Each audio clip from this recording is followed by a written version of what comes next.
Sir ఇప్పుడు మనం treatment ఇచ్చే కండిషన్లో బేరియాట్రిక్ సర్జరీ కావచ్చు, ఇంజెక్షన్స్ కావచ్చు, మెడికేషన్స్ కావచ్చు, హైయెస్ట్ బిఎంఐ టిపికల్ హెల్త్ కండిషన్లో ఉన్న హైయెస్ట్ బిఎంఐ ఏది మనం ట్రీట్ చేసామో రిజల్ట్ ఎలా ఉన్నాయి?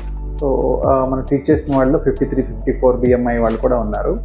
సో వాళ్ళకు కూడా మనం ఫాలో అయింది అంటే ఫస్ట్ డైట్ మోడిఫికేషన్ చేసాం.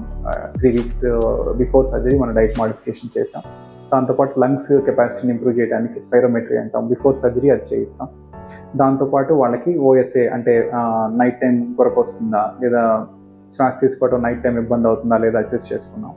వాటితో పాటు ఈ వెయిట్ రిడక్షన్కి అవసరమైన డైట్ ప్లాన్తో పాటు ఎక్సర్సైజెస్, చిన్న ఎక్సర్సైజెస్. ఎక్కువ వెయిట్ ఉన్నప్పుడు మోకాళ్ళ మీద ప్రెజర్ ఉంటుంది కాబట్టి ఎక్కువ ఎక్సర్సైజ్ చేయించాం. దాంతో కొన్ని రిస్ట్రిక్టెడ్గా, కొన్ని లిమిటెడ్గా కొన్ని ఎక్సర్సైజ్ చేయించాం. ఆ తర్వాత సర్జరీ చేయించి ఆ తర్వాత 2 వీక్స్కి డైట్ ప్లాను, తర్వాత నెక్స్ట్ 2 వీక్స్కి డైట్ ప్లాను, ఆ తర్వాత నెక్స్ట్ 1 మంత్కి డైట్ ప్లాన్, అట్లా చేంజ్ చేసుకుంటా స్లోగా గ్రాడ్యువల్ రిజల్ట్స్ అచీవ్ చేసాం. మన results in comparison to rest of the world అనేది ఆన్ పార్ ఉన్నాయి.